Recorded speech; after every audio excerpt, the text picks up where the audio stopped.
Shalom. మత్తయి సువార్త 8వ అధ్యాయము 26వ వచనము. The gospel according to Matthew chapter 8 verse 26. అల్ప విశ్వాసులారా, ఎందుకు భయపడుచున్నారని వారితో చెప్పి లేచి గాలిని సముద్రమును గద్దింపగా మిక్కిలి నిమ్మళమాయెను. He replied, you of little faith, why are you so afraid?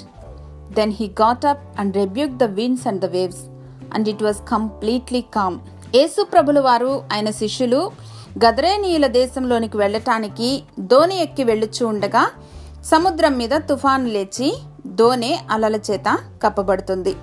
శిష్యులు తమ చుట్టూ ఉన్న అలల ఉధృతి, గాలి, తుఫాను వీటన్నింటినీ చూసి భయభ్రాంతులకు గురవుతారు. ఇదే విషయాన్ని యేసయ్య దగ్గరకు వెళ్ళి చెప్తారు. దానికి సమాధానముగా ఆయన, అల్ప విశ్వాసులారా, ఎందుకు భయపడుతున్నారని చెప్పి గాలిని సముద్రాన్ని నెమ్మళపరుస్తారు. మరి శిష్యులు ఎదుర్కొన్నటువంటి ఆ తుఫాను భయంకరమైనది కాదా?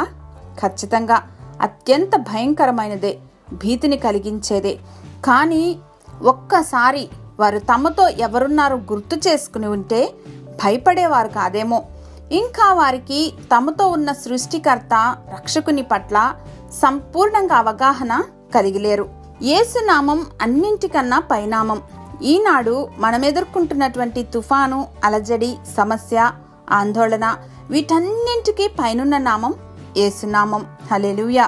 He has the power over every storm we face in this life. ఆ శిష్యుల్లానే మనం కూడా కొన్ని సందర్భాల్లో మన జీవిత నావలో ఎవరున్నారో మర్చిపోయి అనవసరంగా ఆందోళన పడుతూ ఉంటాం.